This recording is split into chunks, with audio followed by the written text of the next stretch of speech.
মানে দেশের বাজারে লিড এসিড ব্যাটারি ব্যাপকভাবে ব্যবহৃত হলেও এটি পরিবেশের জন্য ক্ষতিকর এবং দীর্ঘমেয়াদে ব্যয় সাপেক্ষ। লিড এসিড ব্যাটারির স্থায়িত্ব কম এবং এটি রিসাইকেলের সময় পরিবেশের উপর নেতিবাচক প্রভাব ফেলে। তবে সরকারের নতুন নীতিমালা লিথিয়াম ও গ্রাফিন ব্যাটারি শিল্পের সম্ভাবনা উন্মোচন করেছে। শুল্ক হার কমানোর ফলে পরিবেশ বান্ধব এবং দীর্ঘস্থায়ী এই ব্যাটারি প্রযুক্তি দেশে সহজলভ্য হবে। এতে শুধু পরিবেশ রক্ষা নয়, দেশের শিল্প খাতেও নতুন কর্মসংস্থান সৃষ্টি হবে বলে আশা করা যাচ্ছে। এ নিয়ে বিস্তারিত জানব গোলাম মর্তুজার প্রতিবেদনে।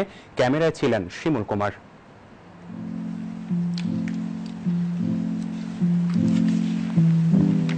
বাংলাদেশে পরিবেশ বান্ধব প্রযুক্তি ও শিল্পায়নের ক্ষেত্রে এক নতুন অধ্যায় শুরু হয়েছে। সম্প্রতি জারি করা পৃথক দুটি এসআরও এর মাধ্যমে লিথিয়াম ও গ্রাফিন ব্যাটারির কাঁচামাল আমদানিতে শুল্ক হার ক্ষেত্র বিশেষে 60 থেকে 80% কমিয়ে মাত্র 1% করা হয়েছে। এর ফলে হুয়াওয়ে, টয়োটার মতো বিশ্বখ্যাত প্রতিষ্ঠানগুলো বাংলাদেশে বিনিয়োগের পরিকল্পনা করছে। এই সিদ্ধান্ত শুধু কার্বন নিঃসরণ কমানো নয়, দেশের জ্বালানি সাশ্রয়, বৈদেশিক মুদ্রা সঞ্চয় এবং রপ্তানি আয় বাড়াতেও কার্যকর ভূমিকা রাখবে।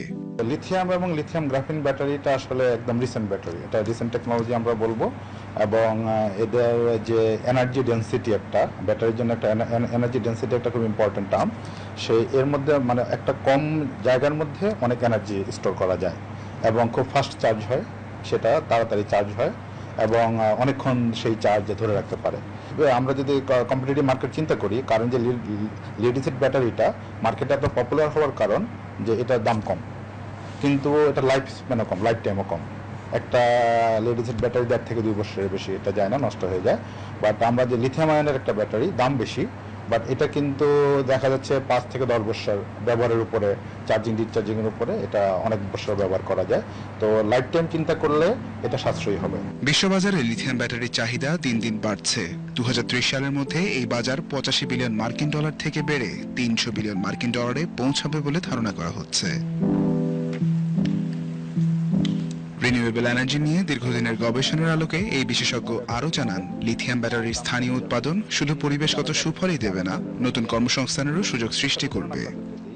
বিওআইডি যারা এখন আসলে ইলেকট্রিক ভেহিকেলে ওয়ার্ল্ডে লিড দিচ্ছে, বিওআইডি চাইনিজ একটা কোম্পানি, ওনারা কিন্তু শুরুতে টেসলার জন্য, যে আমেরিকান যে ব্র্যান্ড, টেসলার জন্য ব্যাটারি তৈরি করতো। ওনাদের ব্যাটারি টেকনোলজি দে আর সুপিরিয়র। তো ওনারা ব্যাটারি তৈরি করতে করতে ওনারা যখন দেখলো যে ওনাদের ব্যাটারিটা খুব সুপিরিয়র হয়ে গেল, ওনারা এখন নিজেরাই ইলেকট্রিক ভেহিকেল তৈরি করছে, বাস, ট্রাক এবং গাড়ি তৈরি করছে, যেটা বাংলাদেশে অ্যাভেলেবেল এখন ইলেকট্রিক ভেহিকেল বিওআইডি। এবং তারা এখন they are competing with the world leaders like Volvo, Tesla and others.